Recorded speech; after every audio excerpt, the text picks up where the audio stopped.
This is Dennis Miller, heard right here on 99.1 FM Talk Fox News Radio. But right now you're listening to Nevada Matters, Steve Ossie and our very own Eddie Floyd. Thank you for that. Dennis Miller, heard right here on our mother station for Nevada Matters, 99.1 FM Talk Fox News Radio. With me today is my co-host, that's Steve Ossie from up in Incline Village. And what we've decided to do, Steve, is that everybody here in the audience at 1301 Cordone, where we tape Nevada Matters week after week, as well as so many people have emailed us at nevadamatters@gmail.com. That's nevadamatters@gmail.com. They said, hey, no more guests. We want to know about your co-host, Steve Ossie. So with your permission, I'm going to start interviewing you today. Well, let's do it then. All right, I love that. Most of these questions are from the audience or from emails, okay? Like our very first is Andy.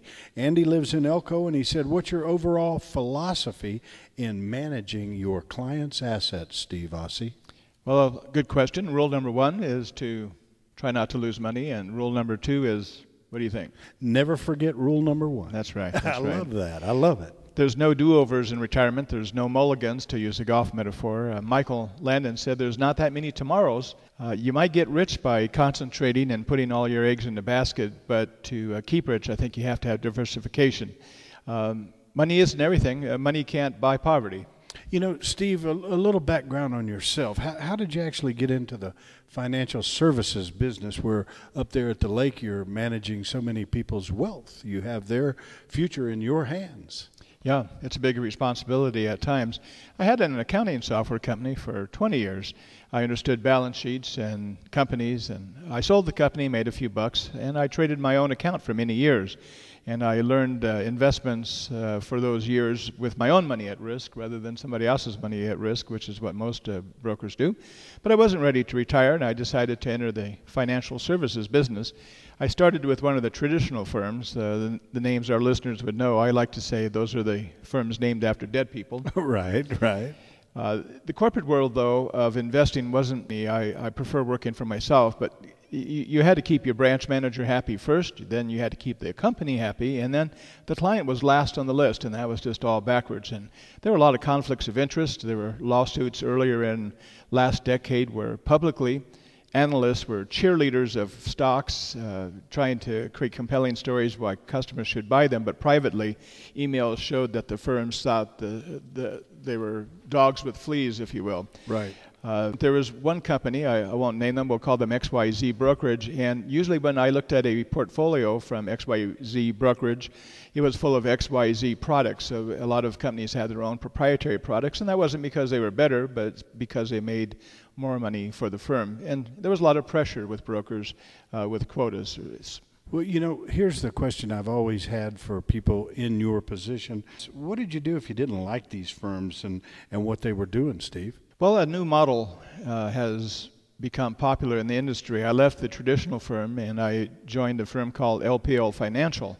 And all my products are offered through LPL Financial, a member of FINRA and SIPC. They're the largest independent broker-dealer, as reported by Financial Planning Magazine from 1996 to 2011 based on total revenues. But with this, I run my own business. I don't work for them. I work for my clients. I have about 2,000 people in the home office of LPL that support me. There's some, wow. There's some 12,000. That's bigger than the Nevada Matters staff. Just barely. Just barely, yeah. Some 12,000 advisors like my seasoned around the country. And I just couldn't be happier now serving my clients with a vast array of products and the services, but being independent. And when I get paid on the base of the value of the account, we're on the same side of the table with my client. It reminds me of a story I like of a kid who challenges a bully, and he draws a line in the sand, and he tells the bully, step over this line. And the bully steps over the line and says, okay, kid, now what? And the smaller kid says, okay, we're on the same side of the table. Let's work together now. All right. I love that. You know, though, Steve, as you explain all this to everybody, what are you? Are you a financial advisor, stockbroker, and exactly what is your role with them? Well, I don't do individual stocks. There's 6 billion people on the planet. And am I likely the best stockbroker? I don't think so. Am I going to find the next Apple? I don't think so. We all have a cowboy spirit in the U.S., I think. And we all think we can beat the pros, but at seminars I've asked people to, by show of hands, how many people in the audience were better than average drivers. Can you imagine? Oh, sure. Almost every hand goes up. Every hand. And then everybody looks around and kind of giggles and realizes not everybody can be better than average. Everyone seems to come back from Vegas basically even. I haven't seen very many people admit that they lose money in Vegas. Exactly. We all just seem to have a better opinion of our investment skills than I think we deserve. And there's so much market data. If you're your own investor, it's like drinking from a fire hose. There's just so much out there on the internet now. One last metaphor is that I think investing for yourself is like doing surgery on yourself with a butter knife. Ooh. Ooh. Not quite what I want to go in the way of visioning what takes place when we operate on ourselves, Steve. I understand. We're just not skilled, as a surgeon would be. We often can't do what's in our own best interest, and the butter knife probably isn't the best technology. So a big part of my job is ethical persuasion to get folks to do what they should do. Sometimes the patient doesn't like the medicine. I'm process-driven. Politically in this country right now, we have folks that want to redistribute wealth in America, and the market has a way of redistributing wealth from those with a real process to those without. Those with a process over hope generally do better. I'd like to form a baseball metaphor, an all-star team, where I take the best players of the whole league, the best catcher, the best pitcher, the best first baseman I can find, and I form a team of money managers, each among the best at what they do. So, for example, if a manager is a foreign emerging market manager, he better be among the best in his category, top quartile. So I form that team of professional money managers, and then I manage them. You know, Steve, it sounds to me like you're also like a player coach, kind of like what Pete Rose was when it came to your baseball metaphor there, because you practice what you preach up at Incline Village. Listeners, this is Nevada Matters, the show where you matter to us, you matter to Steve Ossie. Stay tuned. We will be right back. Hey, it's Lars Larson, heard here on 99.1 FM Talk, Fox News Radio. But right now you're listening to Steve Ossie and our own Eddie Floyd, hosts of Nevada Matters, the show where you matter to us and Nevada matters to all of us. Thank you for that. Lars Larson, also heard here on our mother station, 99.1 FM Talk, Fox News Radio, and also a friend of Steve Ossie's, as you heard. So, listeners, I want you to know, if you did miss the first segment, this is Nevada Matters, the show where you do matter to us. You matter to Steve Ossie. You matter to yours truly, and Nevada matters to us all. This is a very special show because at the request of the listeners of Fox News Radio, as well as the audience here at 1301 Cordone, we've actually been interviewing our host. That's right, Steve Ossie himself. Now, Steve, in that first segment, we were talking about what you do as you manage wealth up there at Incline Village and all around the lake, and also here in northern Nevada. But don't they say that you can't beat the overall market indexes? It's a well-debated subject. Bill Miller of Legg Mason is an example. He beat the S&P for 15 years in a row. Wow. I think that proves that you can find managers that do beat the indices. I say go with a manager like that, but like Paul Harvey would say in his Rest of the Story, he made some bad bets in his final years, and he did very poorly, and I would have replaced him in a portfolio. I wish it were the case that more managers would beat their benchmarks or their indices, but they have to charge fees, and so therefore they have to do well enough to overcome those fees, and that doesn't always happen. But I am also happy to use some of the low-cost alternatives that some investors like index products or ETFs. Finding a good manager isn't easy. If you were going to interview for a position now, Eddie, half the people you would interview would probably be below average and half would be above. So you always have the situation that, as with managers, while maybe 40% of the managers don't beat the index, that doesn't mean you give up and just take the first one in the door. You seek to find the best people for the position, and then that's part of what I do in my job, is to form that team of managers who are among the best of the best. Wow. You know, as I look out in the audience and was just passed up a question as well, because I noticed Jim Kane out in the audience. He does Citizen Kane's Americana, also heard here on Fox News Radio, and his question was, do you also do financial planning, Steve? I do. I agree with Yogi Berra. He's said a lot of things that are classic. He said, if you don't know where you're going, you might wind up someplace else. I love Yogi Berra quotes. I do. Yeah, if you find a fork in the road, what do? You take it. Yeah, that's right. Let's talk about the planning process. When I'm with somebody, I like to draw a picture of a water tank on a whiteboard. and a faucet on the side. And I'd like to say that the investment that you've acquired over your lifetime is the water in that water tank, and each day you need to draw out a little bit of that water to live on. So the questions is how much can you draw out of that water faucet each year and not make that tank run dry? And of course it depends on how long you're going to live. Statistics say that there's a 50% chance that with a married couple that one or the other will live to 92. So you might need water, or you might need income from your retirement for up to 30 years. The withdrawal rate, a lot of planners suggest maybe a 3 or 4% withdrawal rate of your portfolio per year. That might be sustainable. And with investments, you're hoping your water tank's going to fill up a little bit each year with your investment returns, but you can also have droughts like this last 10 years. The market really has essentially been flat or lost money, so you have to worry that you'll have years like that. And then you can have leaks in the tank. In other words, the market can go down. And lastly, every bit of water you take out of that tank, Uncle Sam is right there next to you because he wants his piece of the action on any gains that you've made when you pull out that water. What's the biggest risk we run? Well, the biggest risk is outliving your money. Amen. So getting all these things right is really tough. Estimating what the return on the market will be, how long you will live, and how much to pull out. And there are products that will guarantee, if you will, an income or a water flow for life, even if the tank runs dry. With one little story I'd like to tell you, our son, he climbed El Capitan in Yosemite. It's a 3,000-foot straight-up mountain. What an accomplishment. It is. Just straight up, 3,000 feet. But every 10 or 20 feet, he put in protection in the mountain, put a little nut or a bolt in there in a crack. And that way, as he moved his way up and gained his distance up that hill, he protected himself so that if he had a fall, he didn't lose it. And in a similar way, there are products that do the same thing. As you have annual gains, those gains get locked in, and then you can use them for future income. You know, Steve, advisors always talk about asset allocation, having stocks and bond and a diversified portfolio. Could you expound on that for the listeners here at Fox News Radio? I would.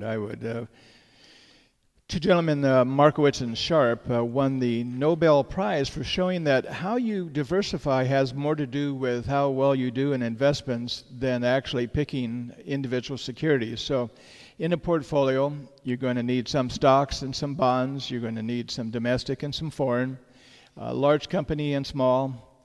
And now more than ever, I think you need commodities and metals and asset classes that we didn't used to use.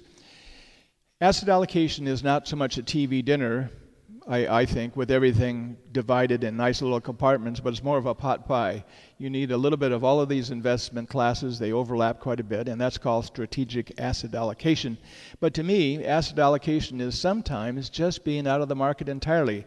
At least 3 times in this last decade, I've gone to cash, and I've protected my clients. And in fact, July 26, I moved to cash, and I saved folks from quite a bit of damage in the market. And at this point, I think the market may continue to head down. Everybody that has been your client up there was so pleased, because if there's one thing I heard over and over again was, hey, we're so lucky Steve got us out of the market in the nick of time.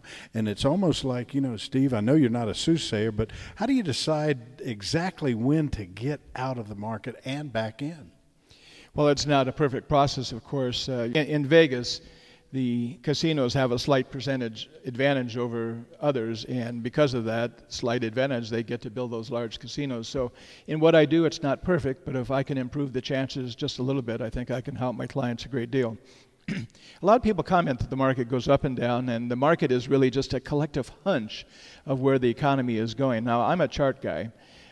Doctors look at EKGs and EEGs, and that allows them visually to see what's going on inside of our bodies. And to me, when I look at a chart of the market, it tells me a great deal about what's going on. I look at all kinds of things. If the market is moving up or down, but the volume, the number of shares that are being traded is light, I know that the market doesn't have a lot of conviction, and I don't really trust a move up if there's not a lot of activity that's driving it.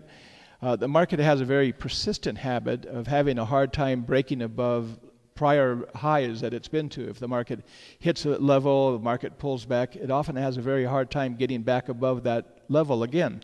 So and one of the more useful tools I use is averaging out the market, what's called moving average. It smooths out the bumps. It lets you see the overall trend easier and filter out the day-to-day noise.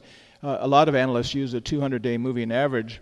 And just following the moving average would have helped a lot of people be out of the market. Now, I know our listeners can't see this, but here's a chart of the market for the last 13 years, and you can see if we would have just, when the average was heading down, we were out of the market. When the average was heading up, we were in it.